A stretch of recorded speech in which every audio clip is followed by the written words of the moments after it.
Hello, everyone. Welcome to TravClan's webinar. We have a very exciting and a very amazing presentation about the magical destination of Bhutan today for all of you. Before we proceed, let me just introduce you to our lovely panelists from Tour de World organization. We have Mr. Wakar Arif and Miss Shaiba Sami from Tour de World, and they have a lovely presentation for all of you guys. Before we move forward, let me just introduce you guys. Hello, Wakar. Hello, Shaiba. How are you guys? I'm good. What about you? Hi, Tarang. How are you? I'm good. I'm good. I hope you are safe and healthy in your homes and, away from this coronavirus and, safely with your family, right? Absolutely, yeah. And bored as well. Are you? Yes, definitely. And I hope that each and every audience present over here is also keeping safe in their respective homes. There is still some fight left to be won, right? And it is time that we keep ourselves safe while learning about new destinations. And without, delaying any further, I think we should just start directly with the presentation. So Wakar, over to you. You can probably start sharing the screen and we can begin with the presentation. Yeah, hi guys. This is Vakar, as Tarang said, and we are from Tour the World. We do the northeastern part as well as the Bhutan part of India, and we have been doing this for the last 4 years. I'll be sharing the screen with you guys, and we'll share it with you. But before that, Tarang, if I may ask, what do you think? What should be the things that you should be going forward and thinking about the parameters if you're going for any destination? Say, for example, any hill station. If you're going for any hill station, what are the parameters you have for that? Okay, so from my experience, like I think any traveler should focus on a couple of things, right? First, the type of terrain they'll be facing, I guess, to better prepare for themselves.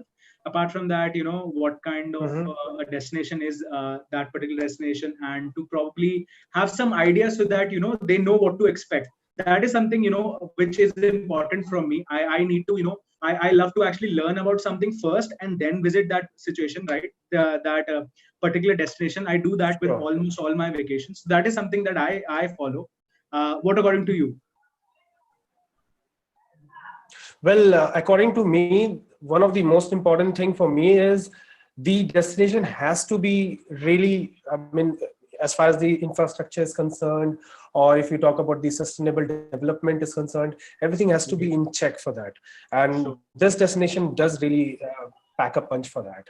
I'm not saying it just because this destination does it, but we as an Indian, I would say, have failed. I would like to address this thing. I've done this so many times often now, that we as an Indian, when we go to, say for example, Ladakh, or say for example Shimla, Manali, or any other place like Darjeeling, all those popular places, we have littered everywhere. So we haven't really checked the sustainable development that we should have done actually, or we haven't diverted from one place. Say for example, if we have Rotang Pass or Nathula Pass, we haven't diverted to some other place so that the influx of the tourists can be done to some other places, which I think, and I'm really proud that Bhutan is doing actually, which will give you an experience that you are really supposed to get. You're expending a lot of amount, right? When you're expending so much of amount, you should be getting something out of it. I mean, somebody who's going to Europe and he's not getting to see the Mona Lisa painting properly is not really worth it, because there are so many people out there actually.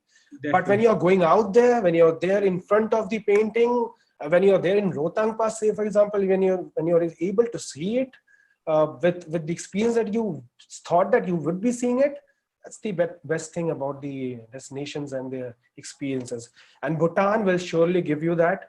And this is the way I wanted to start it, so that you can get the idea of what Bhutan is meant for. So without wasting much of my time or your time, I'll just take another couple of minutes or probably less than that, our USP. Now, Shaiba here from my team is looking after the B2C of Bhutan and Sikkim area. And we also have from our Delhi team, Neha Solanki, which she was supposed to join, but she had some emergency, she had to go. She will be looking after the B2B part with TravClan, in association with TravClan. So what we do is that we send across our advisors directly to the destination. They see the destination, have a look at it, everything in and out, all the things, and then they come back after 30 to 40 days time. And then when they are well prepared and well skilled and have the experience of the place, then only we keep them for sales, and they start the selling part, so that we have a proper understanding of our customers and what their needs are and what we can offer. Okay, which we have given here actually in the USP. Next, if I talk about Bhutan, Bhutan is a small place. It's a small destination, small kingdom, but very beautiful, and it has a lot to offer. If I talk about this, the population is pretty much low, somewhere around 7.5 lakh, and it is mostly mountainous region. It's known as the land of thunder dragon, and it is because it is landlocked, and it is a Himalayan area, as you know, which has China, the Tibetan area, and the Indian part on the east, west, and southern part of India. And then you have the interesting part about this place, which is General National Happiness Index. This index actually, we always measure ourselves with the gross domestic products. They in fact have this gross national happiness, in fact, which is actually explained by its four pillars, which are sustainable development, be it tourism, be it anything else, the good governance, cultural preservation, and environmental protection. Seriously, when I was there for the first time, I was really surprised the kind of care they give for everything that they do, the culture, all the environmental thing, all the anything, good governance, everything. You will love the place because of the people out there more than the things that you can see there. Actually, that is such a good place. People are magnificent. They are so good. Now, some of the really good places out there in Bhutan, I'll talk about these places later in the slides that are coming forward.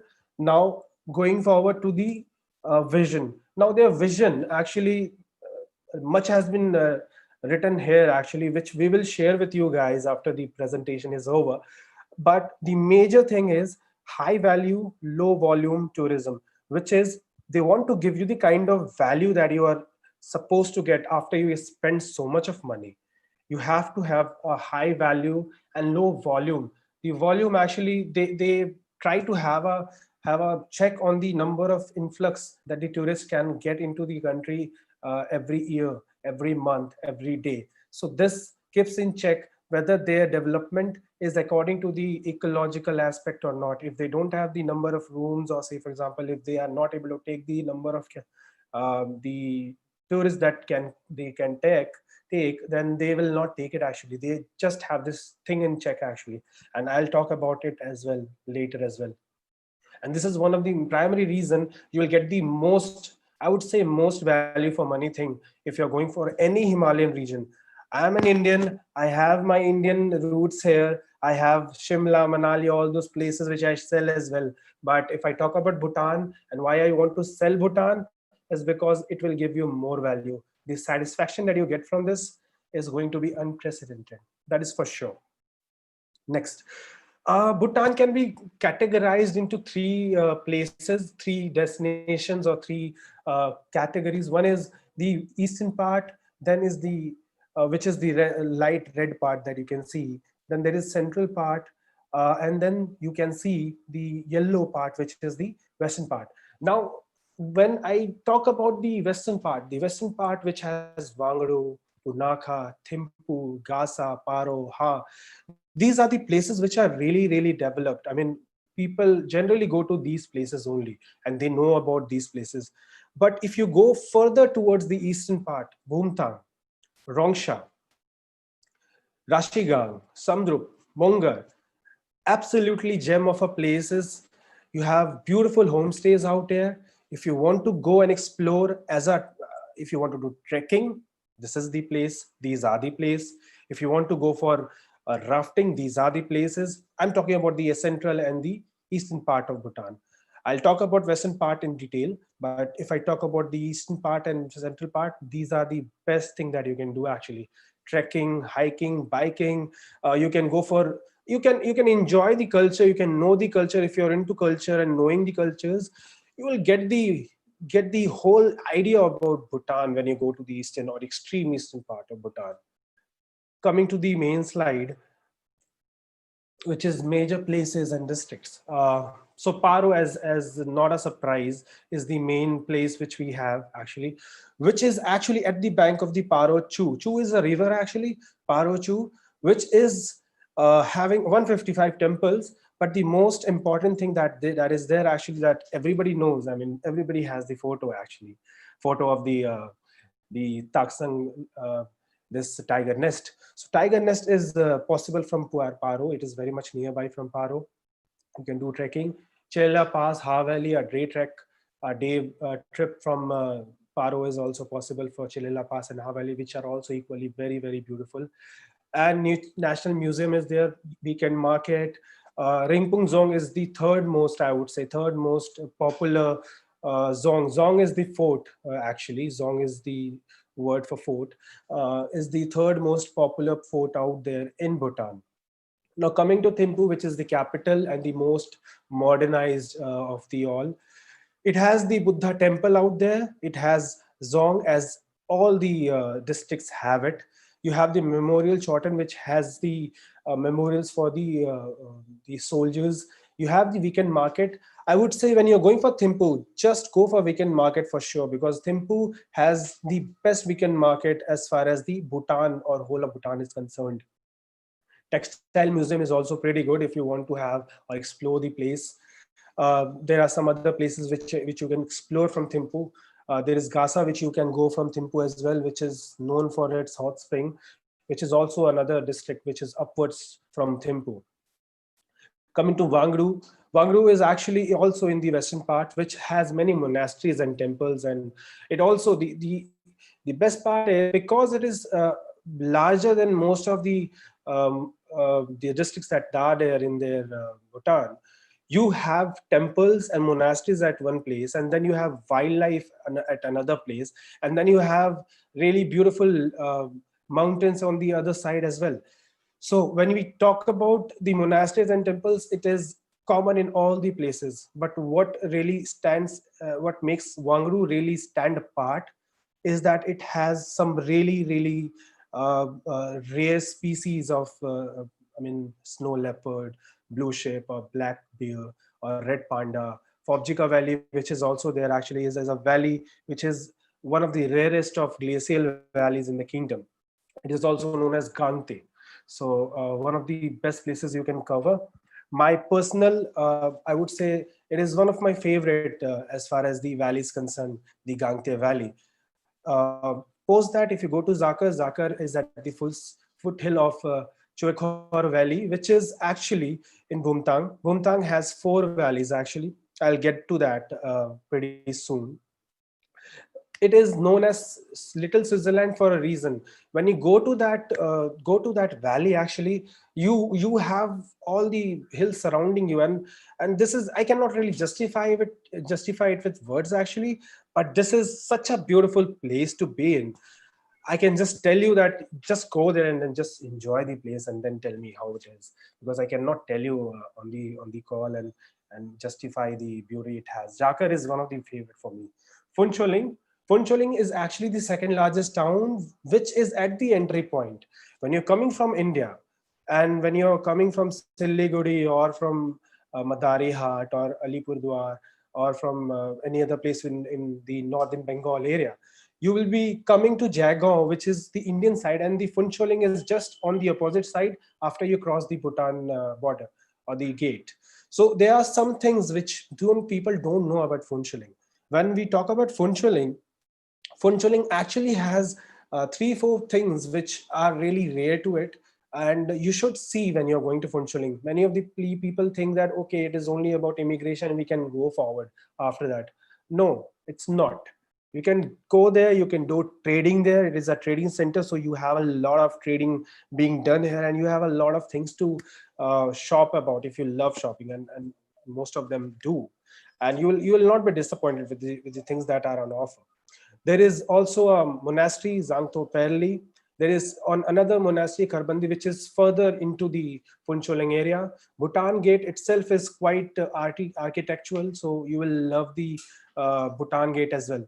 So apart from that, there is another river wherein you can get the rarest of alligators and other species, which you will really cherish when you go forward or when you come back from Bhutan.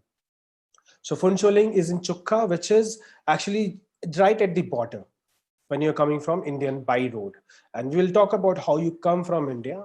But let me just finish off the popular. So in this slide, I have all the popular places which are known by people and which are, I mean, general idea is there actually among the common people that, okay, these are the places. Punakha is, I would say, is known for its river rafting and all those other things like trekking and other hiking and all. And also, it has the second most beautiful monastery.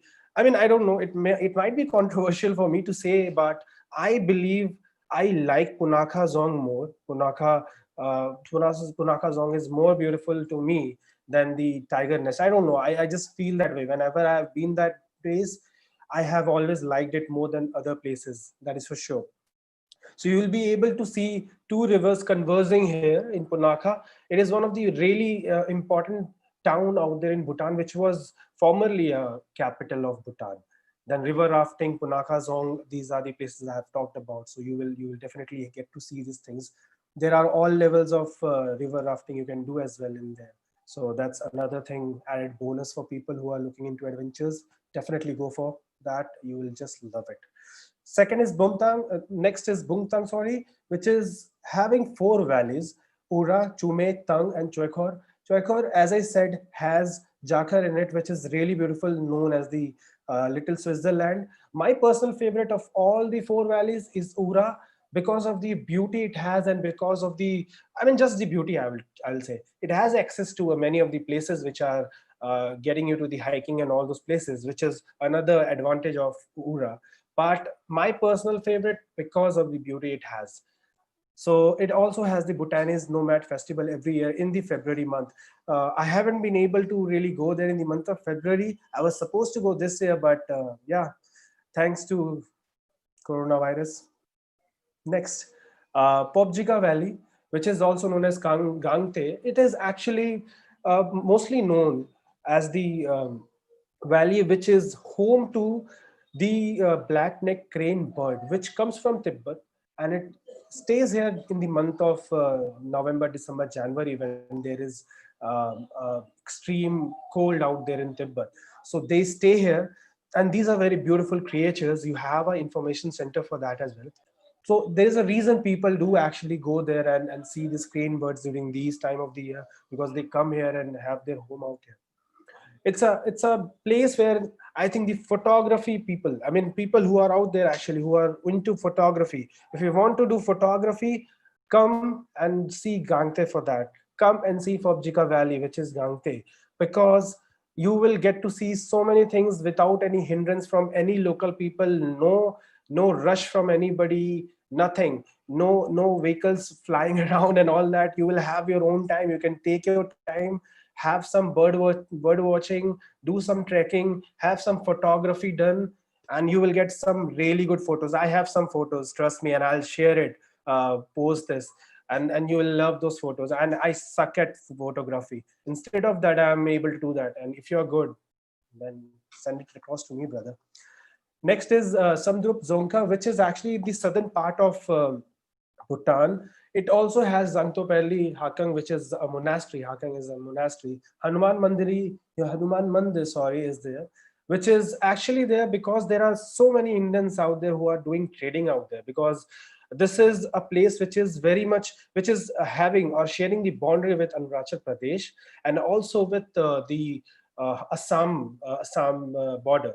So what happens is many of the Indians are actually there who are doing trading, and this is one of the reason it is one of the upcoming urban centers in Bhutan, because of the kind of trading they do and kind of um, uh, the commercial aspect is there actually.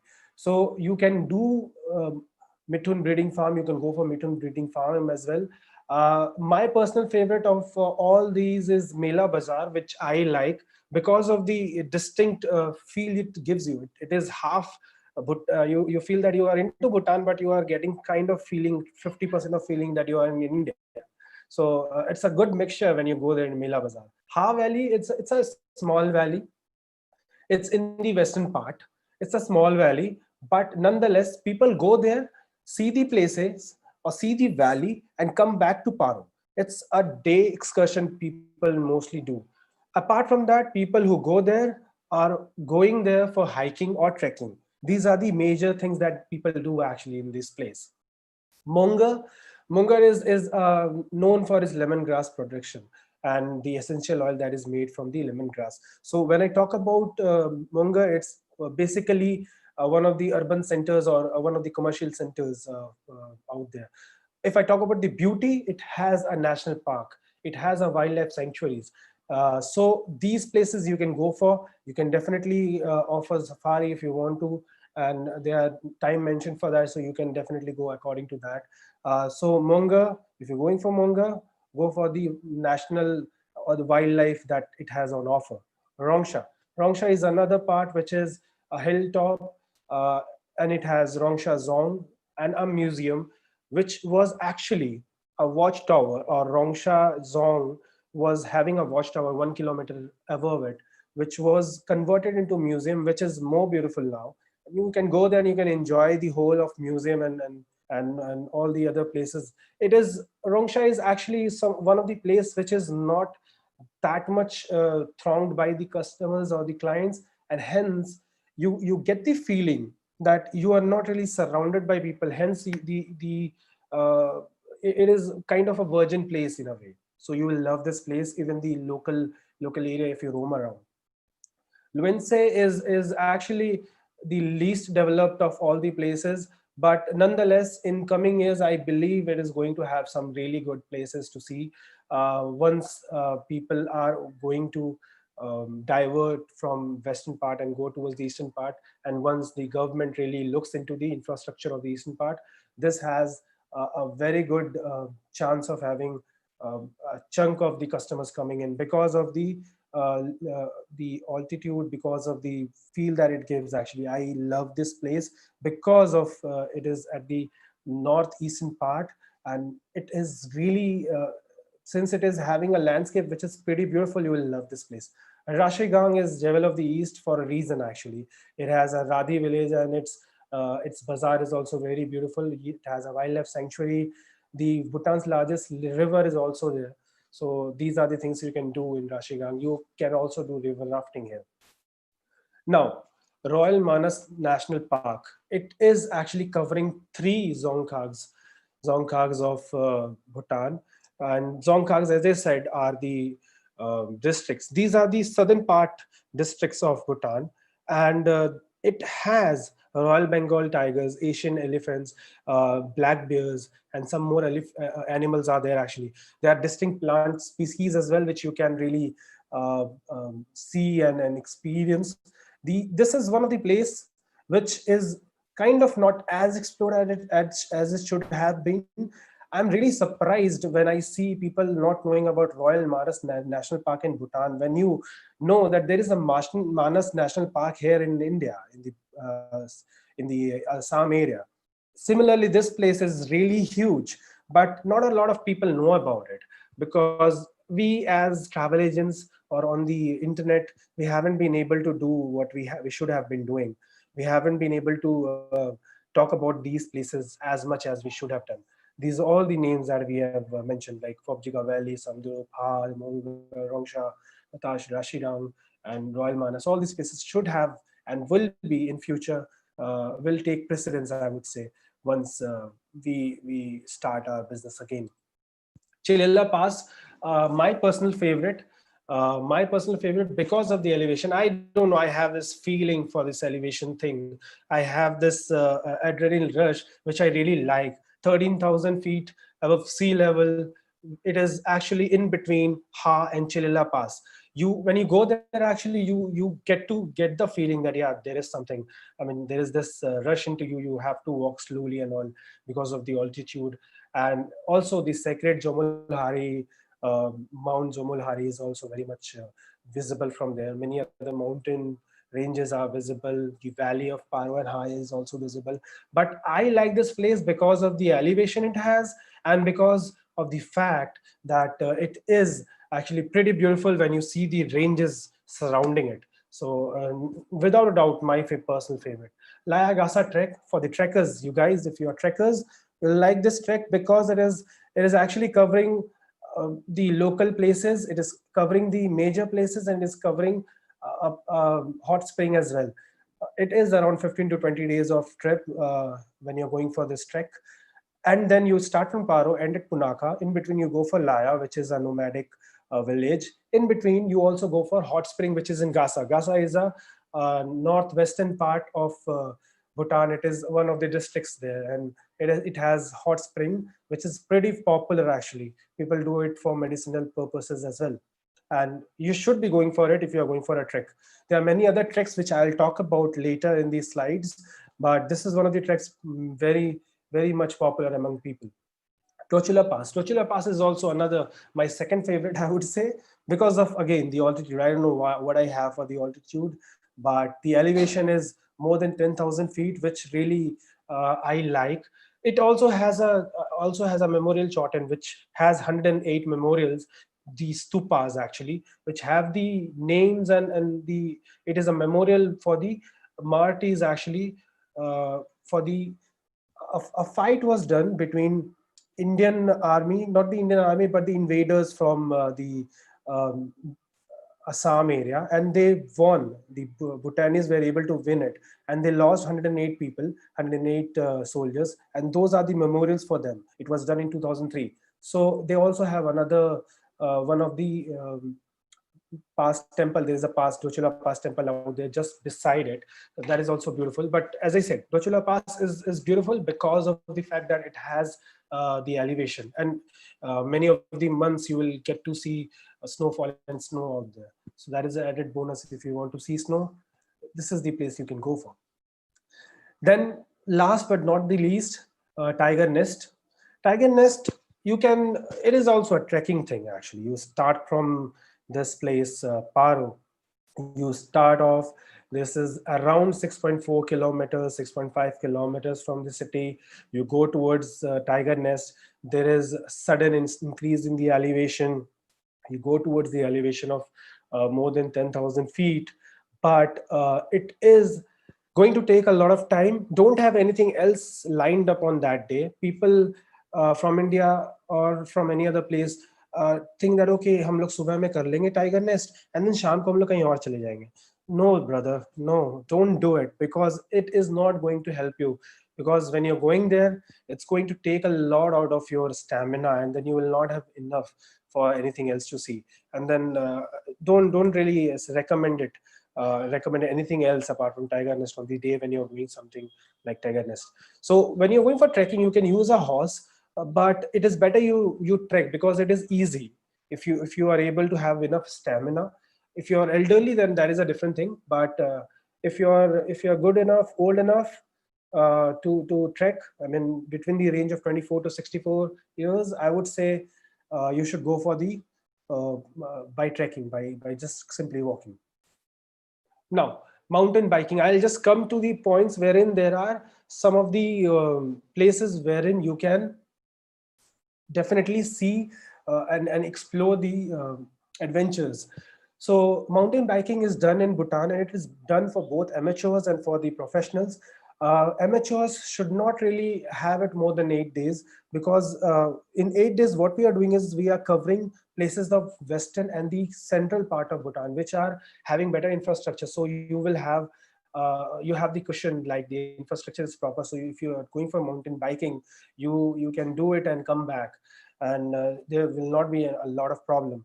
Also, you can have a van accompany you, which will be just follow you. And if you have any problem, you can rest a bit, and if you are tired, you can just use it for some time. Also, if you are professional, you can use the whole stretch, which I have given here actually, which is going to be for 14 to 18 days, and it will be covering all the places from west to central to east, and then coming back. So it is a huge time frame that you're taking, but worth it. You will in fact like the eastern part more because of the rocky area, rocky roads there, more than the eastern and the more than the western, sorry, and the central part. Also, one more thing I would like to add is, be it mountain biking, be it trekking, be it anything else like rafting, thing that they can boost off Bhutan is that they have really good infrastructure for these things. So they really do take care of the volume and value thing, which I talked about. So the infrastructure is good. So you can be rest assured that if you're going for these things, for these rafting and all, you will get the gears and all those things that are necessary, and they are well kept. So your life is safe, and there are the risk is really nominal or very much low. Next is river rafting and kayaking. My personal suggestion to you guys will be to really club these two things together when you're going for river rafting and kayaking in Bhutan.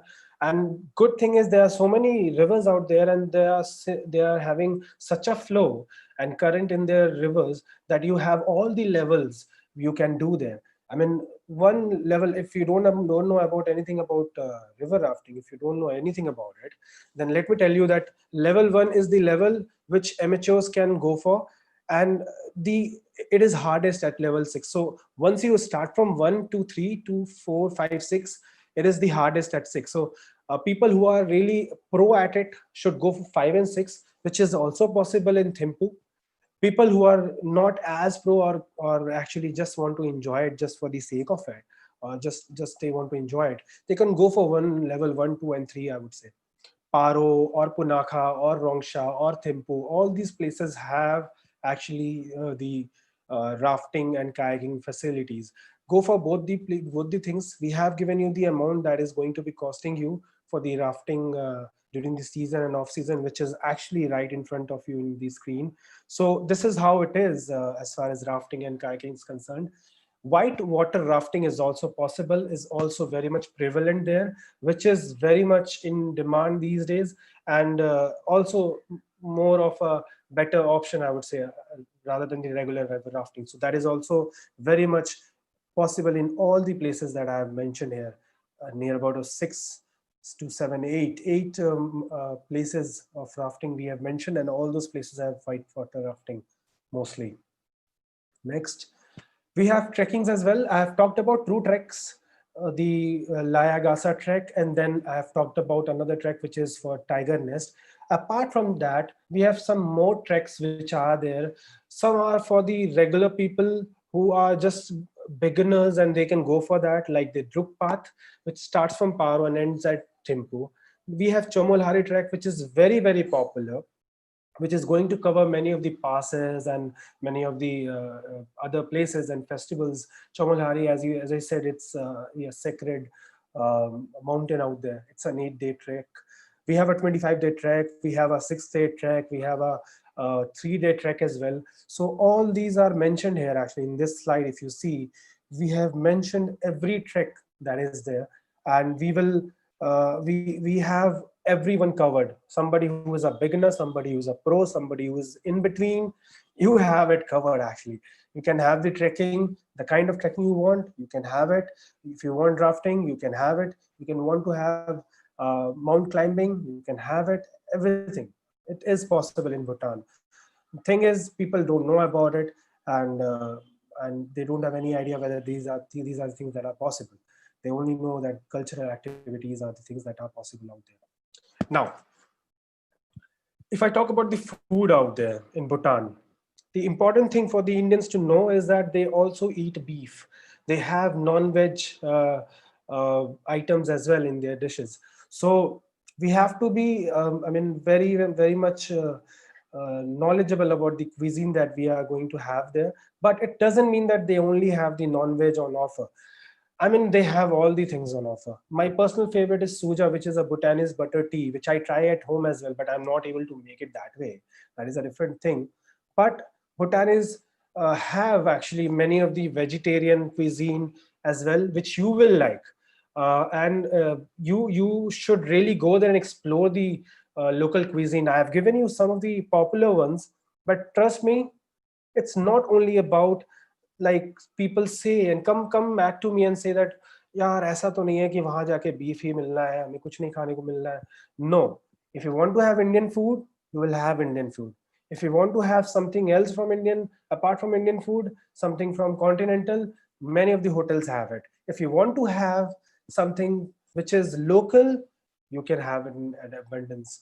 And the best thing is, all the people out there understand what the Indians like and what is prohibited for most of the Indians, and hence they let you know that what is the ingredients in one of the food. So this is one of the things that I wanted to share, because people should know about the cuisine. So you should know about, these are the major things that people should try when they are going there.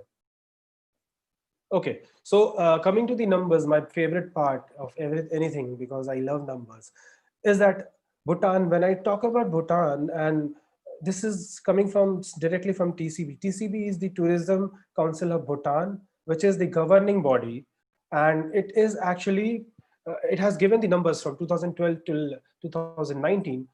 Started, and there was tourist arrival of around 1,05,000 odd people. Now in 2019, the total arrival has been 3,15,000 and around 16,000. So it is actually increasing, in spite of the fact that they have this sustainable development fee for other places apart from India.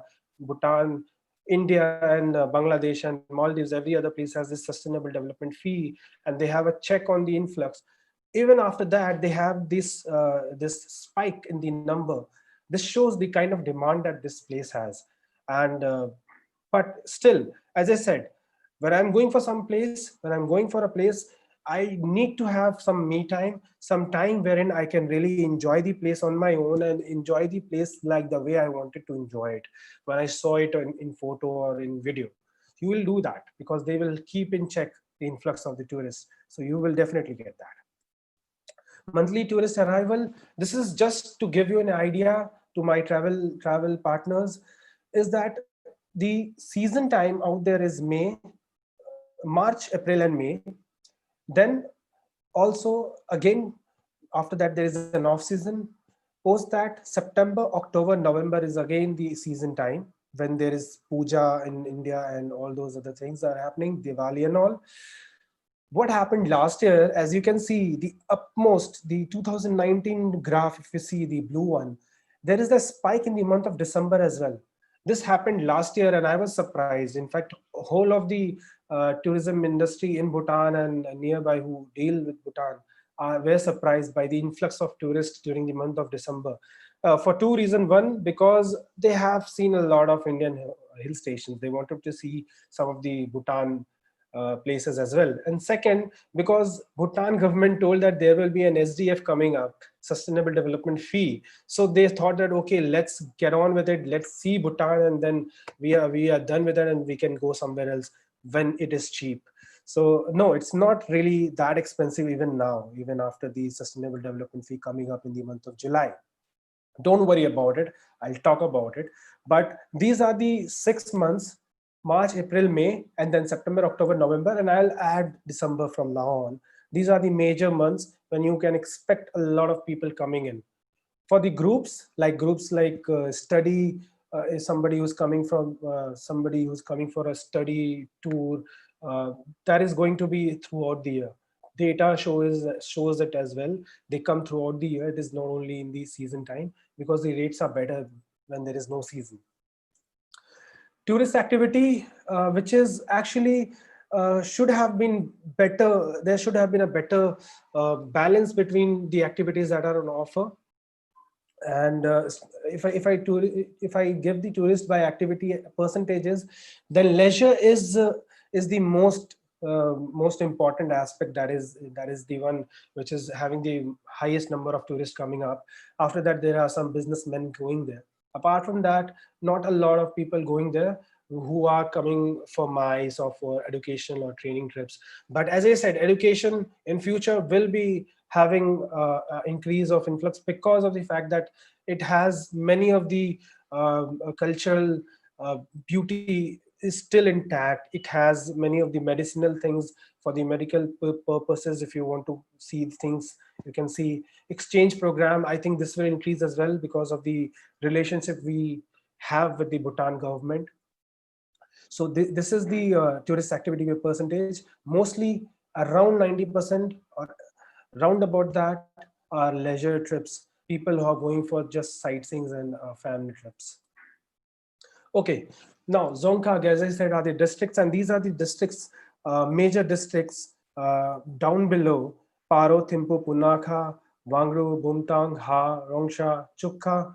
These are Monga. These are the places which are actually getting the major of the tourists coming in, especially Punakha, Thimphu, Paro, because as a travel agent, as internet is showing only these places, these are the places which are sold primarily. Uh, I saw the data. Indians are getting the data about Bhutan or the places to visit in Bhutan from internet. It is around 20%, and rest is from travel agents. So you can very well understand, this is from the data. So you can very well understand this is lack of knowledge which we are not imparting to our customers. If we do the same, we can really sell them more places out there in whole of Bhutan, which is up in Dagna or Rishang or other places like Sarpang. These are also beautiful places, but since these places are underdeveloped at the moment, uh, but these have really good, beautiful homestays, this should be promoted, and I'm feeling that, yeah, this should be promoted as well. But as of now, if you're going there, Punakha, Thimphu, Paro, Wangru, and Bumtang, these are the major places you can sell, along with Ha and Rongsha. And Chukka is actually there because it has Funcholing, which is the starting point when you're starting from Indian part of the place, like Jagaon, when you're starting from India by road. Next is the accommodation types. It is really important. Many people really have to know what kind of accommodation they can expect in different kind of zonkas.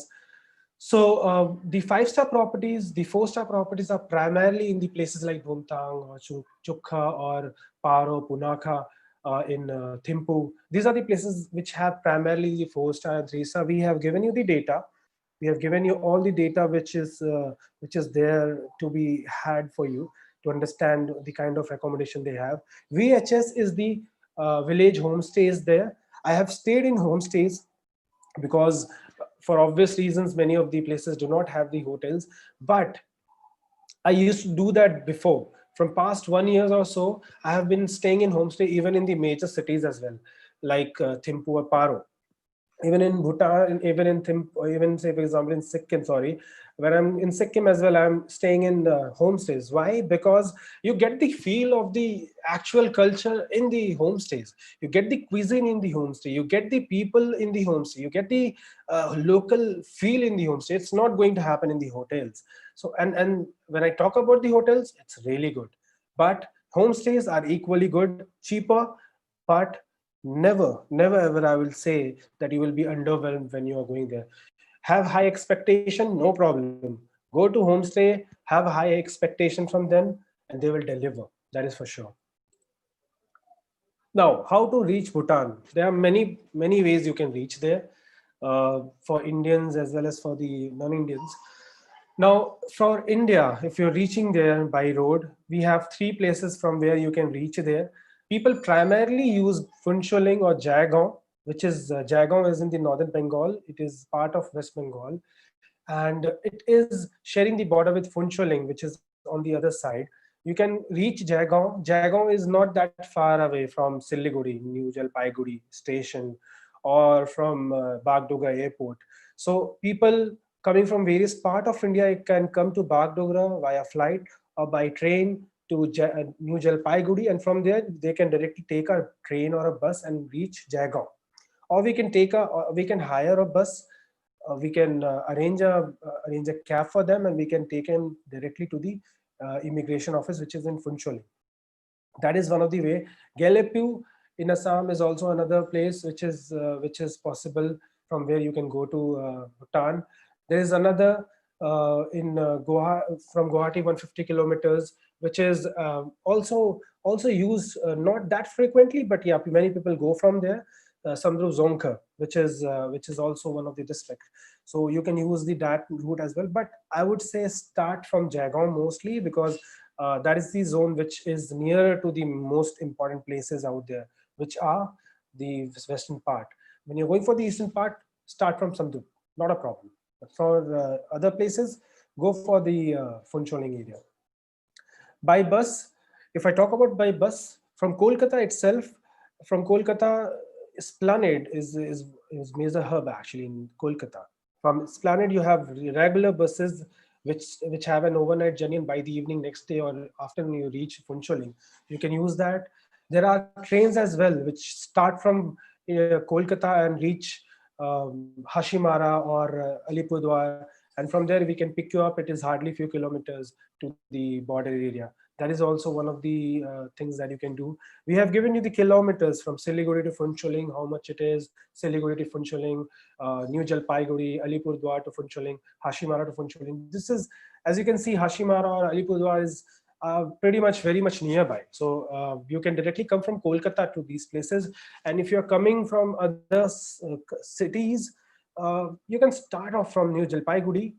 When you come to New Jalpaiguri or Bagdogra, we can pick you up from there and we can go there. By air, if I talk about by air, you can directly land at Bhutan, but this is a closed economy, let me tell you. So there are not many flights, frequent flights, and not many cities which are catering to the flights to Bhutan.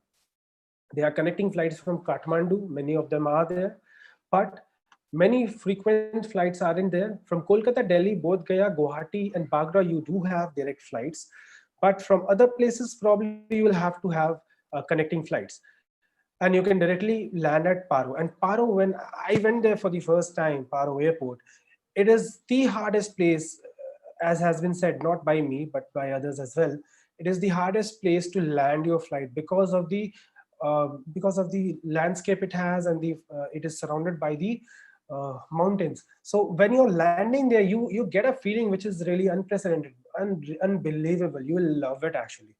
Some people who are scared of it will really be very scared, but some people who really like this place will love this place for sure.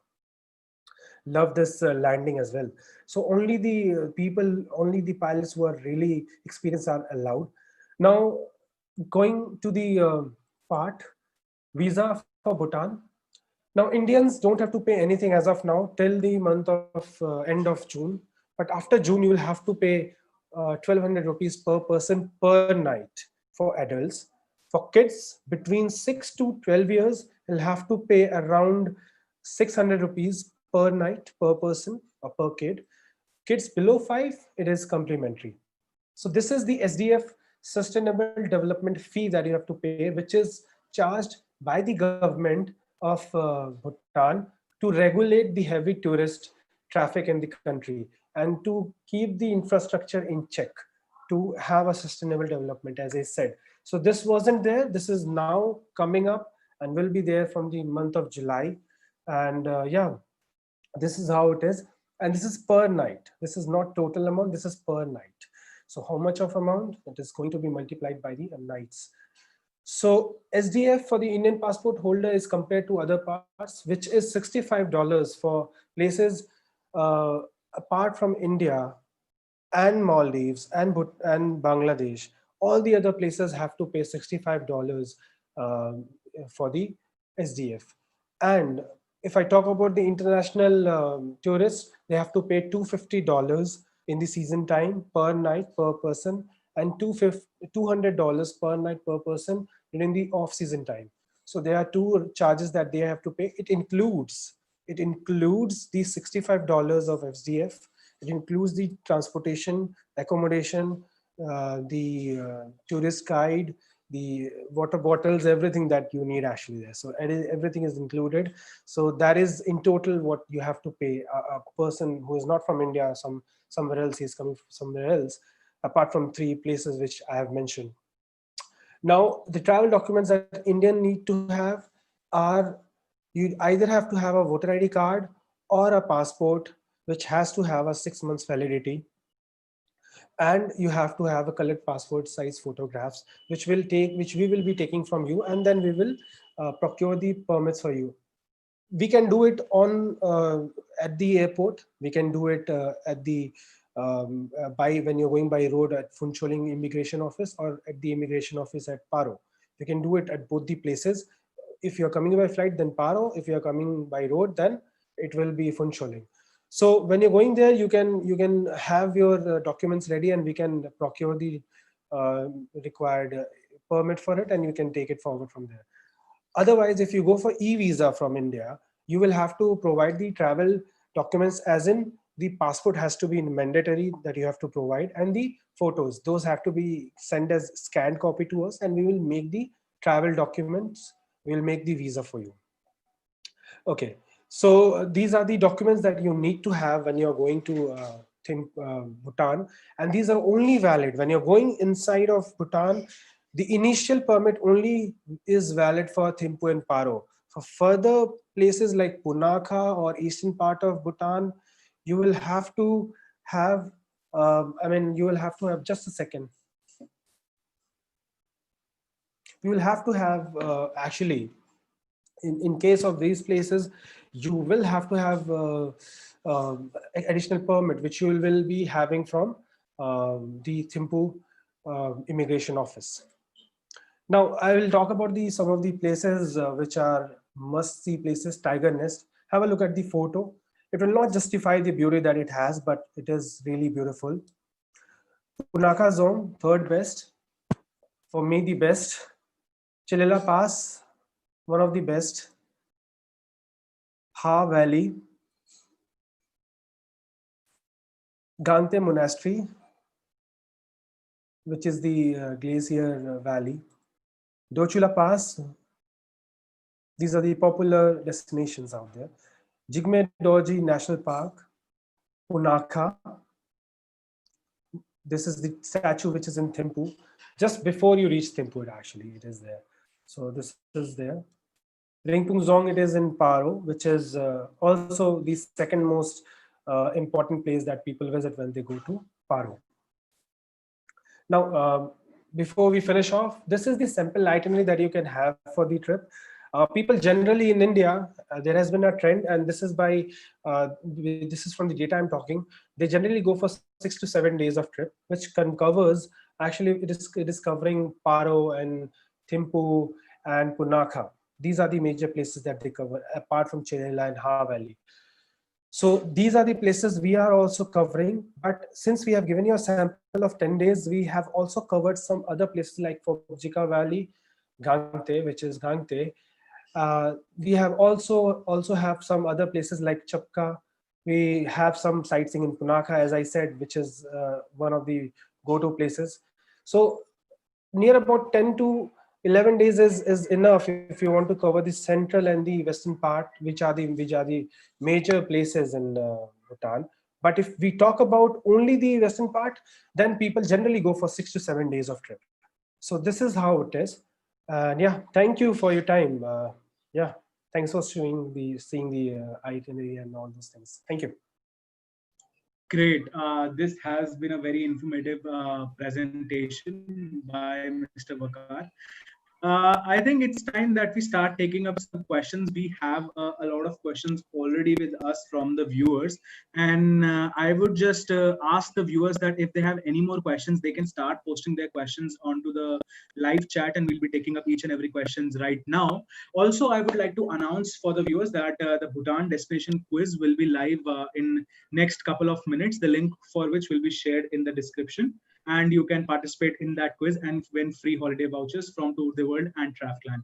So moving on to taking up the couple of questions. The first question that we'll be taking up, and it is something which was striking in the entire presentation, that was about the fee, the sustainable development fee that the Bhutan government will be charging from the tourist. And a lot of viewers are actually expressing their concern regarding the fee being too high, and that might actually discourage the tourists to travel to Bhutan. So what do you have to say about that? Like, do you have any insight as to why this fees is kept at such a high bracket, probably, right?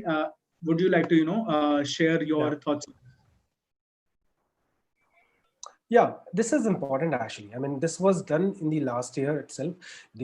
Both the governments really thought about it, and the Bhutan government had this view that Indians have been going a lot to Bhutan, and then there has been a problem with the sustainable development of the infrastructure and tourism. So for that to happen, they had to have this fee in place so that the a check could be taken on this influx actually. Why they have done so is because, as I said, they have to have a check. But when they are saying that there is huge change in the amount, let me tell you, I mean, it's not going to be that high compared to places like nearby Bhutan. You have Sikkim. Sikkim is quite more expensive than Bhutan. When we make a 7-day trip, we do Sikkim as well. When we do 7-day trip in Sikkim, it is highly expensive compared to what we do in Bhutan. It is really cheaper than that.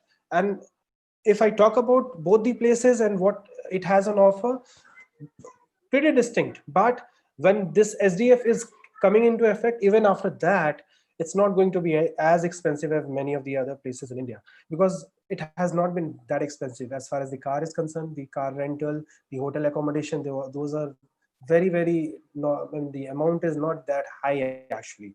If I talk about the packages amount, those are very well kept amounts. So SDF 1200 rupees per person, even if you're 4 people, it's 4800 rupees per day. You are going there for 44 to 5 days or 6 days. Yeah, it will increase your amount, but still Exactly. the 7-day trip here is quite cheap as of now compared to other places in India. Okay. So on an average, the price will come out to be same. That is what you have to say, right? That is what you are actually Uh, the it will somewhat, increase for sure. right? It will increase because obviously that was the reason they wanted to bring it up. But yeah, it will not be so deterring that you will not be able to go there. Okay. Okay. Just adding on to that point, right? Will there be any other fees as well once a traveler enters the Bhutan to travel between the separate regions of the country? Do we need to pay some additional fees as well apart from that SDF?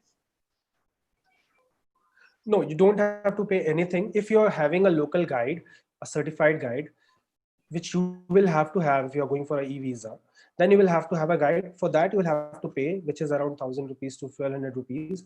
And this guide will accompany you for the whole of the trip, that is per day. But if you're having the immigration done at the land at Funcholing, then you don't have to pay anything for that. So apart from the visa SDF amount, you don't have to pay anything.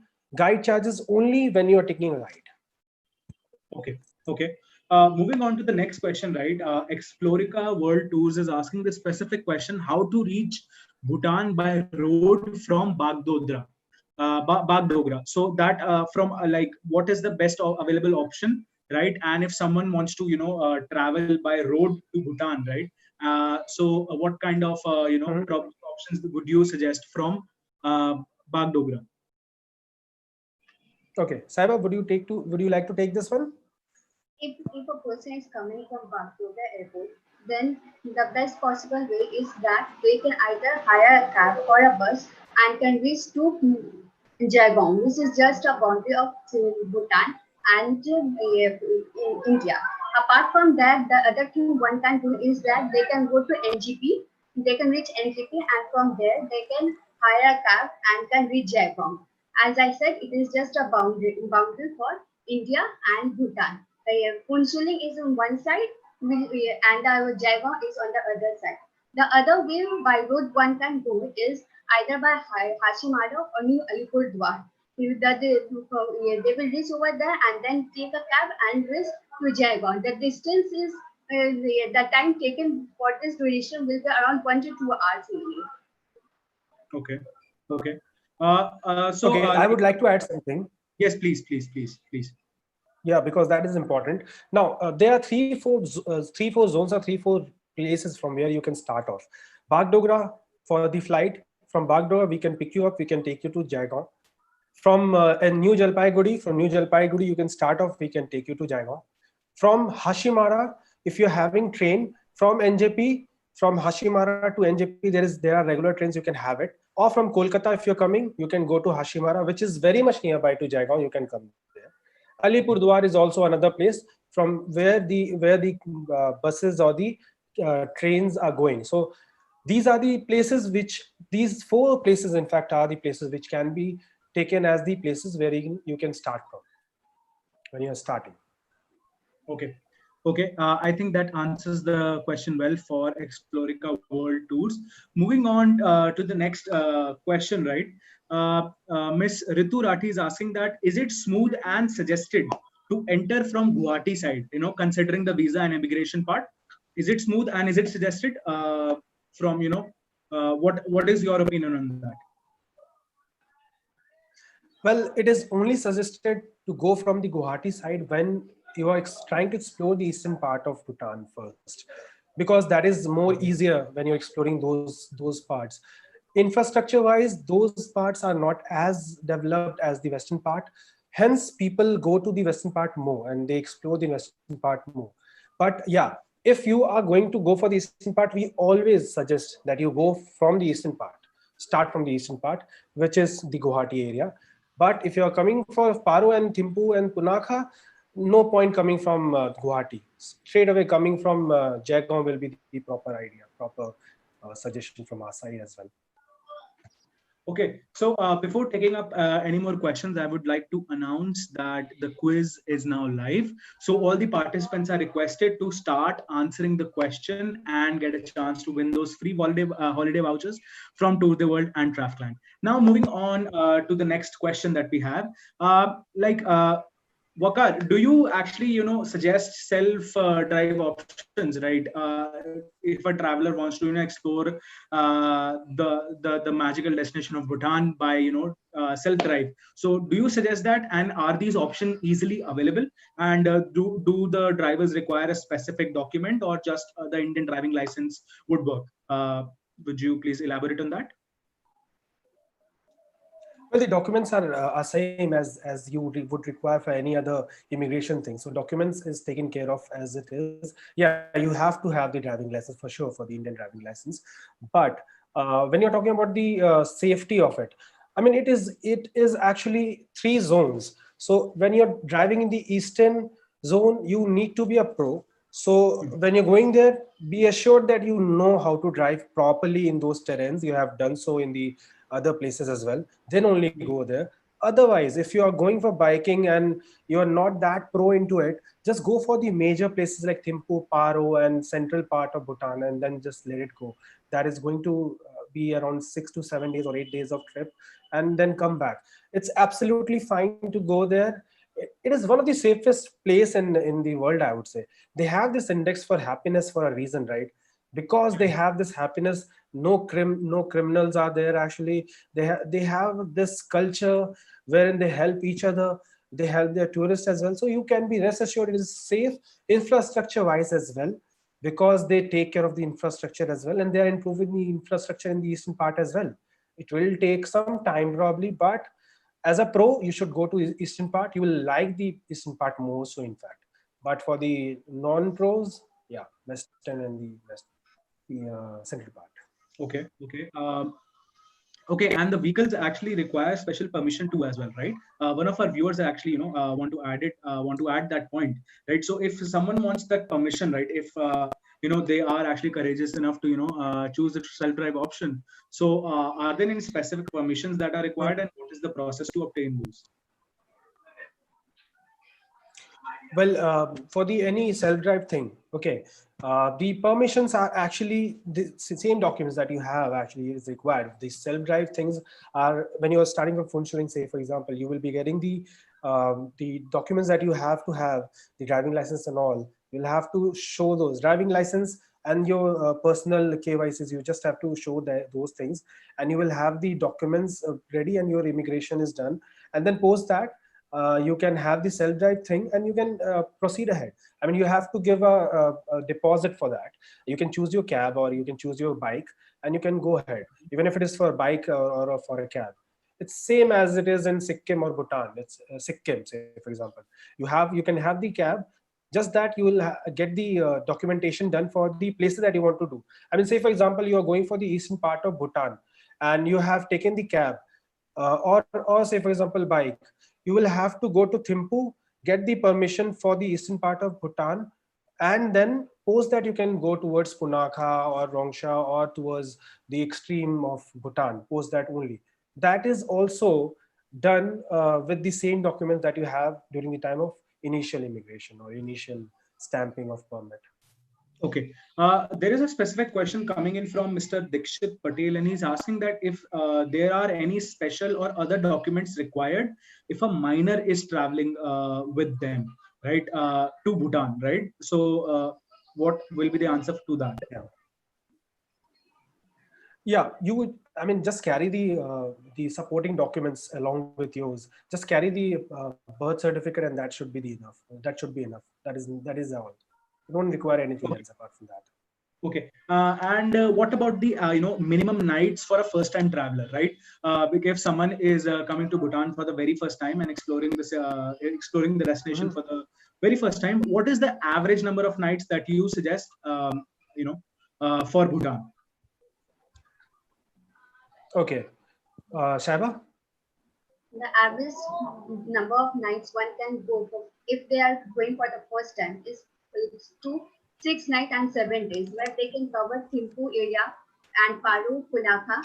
They can also cover in Chalala Pass and Ha Valley in these days only. So the best possible itinerary can be for the 6 nights and 7 days. Okay. Okay. Okay. The next question that we have is about backpacking or a budget trip to Bhutan, right? So like, can a solo traveler probably or a backpacker can plan a budget trip to Bhutan, and what are some of the budget options available? Since because of that fees that will be levied by Well, the Bhutanese government, right? The entire destination actually becomes a tad bit expensive, right? So if you could suggest what are some of the budget options for the backpackers or solo travelers. For solo travels, I would say, yeah, we cannot really let go that SDF. So definitely that is going to be there. But I can definitely suggest you, if even if you're going for Thimphu or Paro or Punakha, if you're covering these places, definitely go for homestays more so, because homestays out there are really, really good. Have a look at the photos that are there. These are TCB certified homestays actually, and they have all the amenities that they should be having. So you can cut down on the cost there. You can also hire, I mean, a backpacker can do one other thing. You can come down to Jaigaon, you can get your documentation done, and from there, which you can do from by yourself as well. From there, you can hire a cab. Not hire a cab, I would say, just take a car which is on sharing basis and come to Thimphu or Paro and use this sharing thing for entire of the trip. You will be able to have sharing cabs every now and then, buses every now and then. So that can really cut down your cost as well if you want to have a solo trip and you want to explore places. I always suggest solo travelers to really go for these things, because they can homestay and shared cabs. These two things can really cut down your cost a lot. Okay. Okay. Okay. Moving on to the next question that we have, right? It is basically about Eastern Bhutan. What exactly what is the permit process for Eastern Bhutan specific, and what are some of your recommendation to visit Eastern Bhutan? Okay. Eastern Bhutan, the permit process is same as I said. This is when you're going from, say, for example, Jaigaon or even in Paro. Initial permit is given for two places, that is only for Paro and Thimphu. These are the two places which are written in your in permit as well.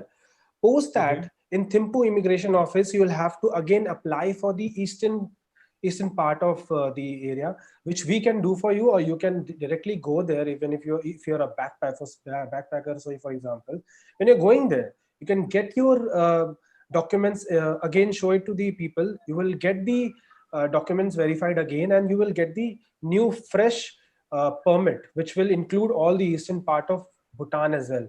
My personal favorite, Samdrup, is one of the places that I like.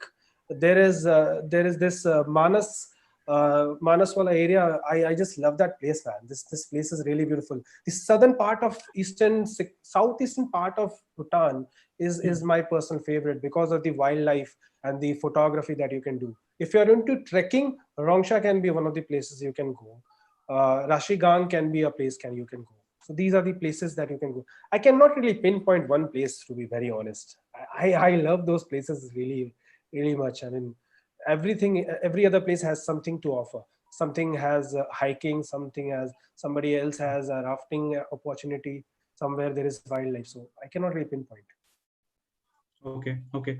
I think that actually sums up the entire presentation. Just one last question about the climate of Bhutan. Like, is it bearable? Is this is one actually question from the viewer? Is it bearable? Like, what kind of a climate can the travelers expect when visiting Bhutan?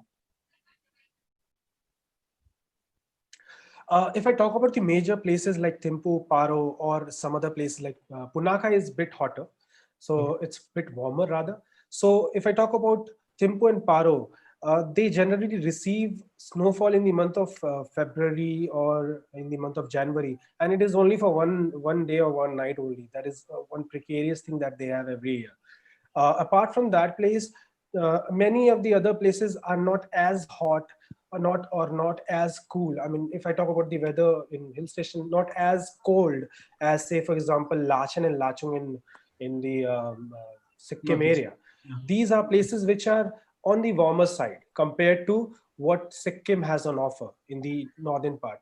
It is exactly like if you have been to Darjeeling, if you have been to Gangtok, you can expect same kind of weather here in Thimphu, Paro, and Punakha as well. Okay, okay.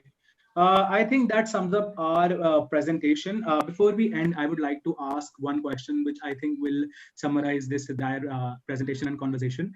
That is, what are those three things? Like, if you just have to list just three things for why Bhutan, or what is the USP for Bhutan as a destination, what will be those three things? And I want both of you to answer to this question. So, what are your three things, Vakar? Okay. First of all, will be the kind of experience that you will be getting. You will not get the. I mean, we have a lot of Himalayan areas out there in India, but with the infrastructure and with the kind of experience that you will be getting there, you will not get in other places because they have kept all the things in check. Second, the culture is pretty much intact. You go there, you will see people having the same kind of clothes they have been wearing for decades now. That is one of the things that you can really look forward to.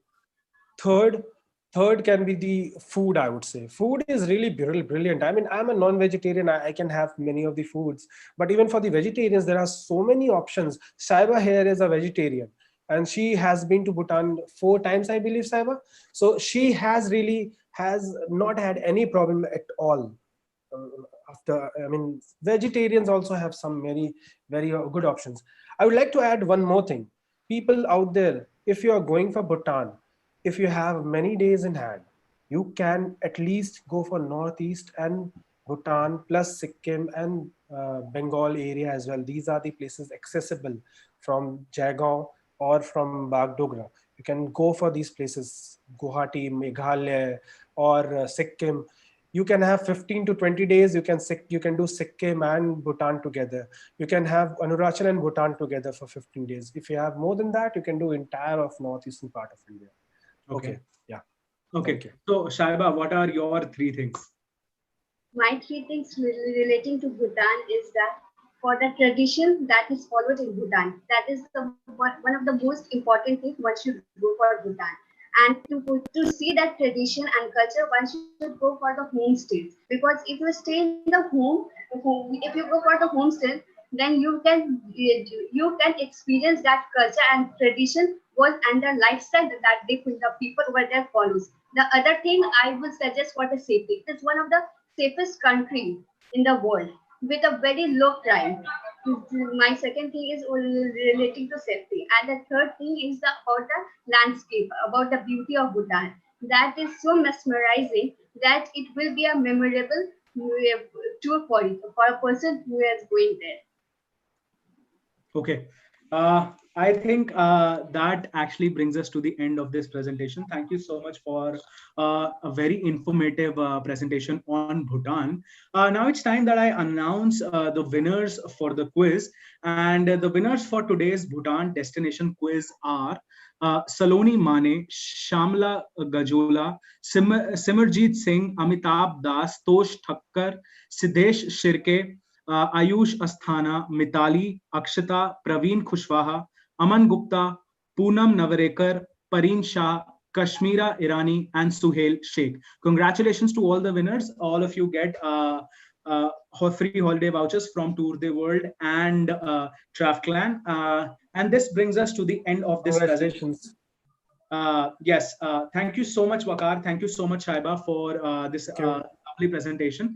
And I want to extend my warmest thanks and regards to all the audience who have been supporting us during this time. And we aim at bringing the best content to you guys. That's it from my end. Thank you so much, and hope to see you in our upcoming webinars.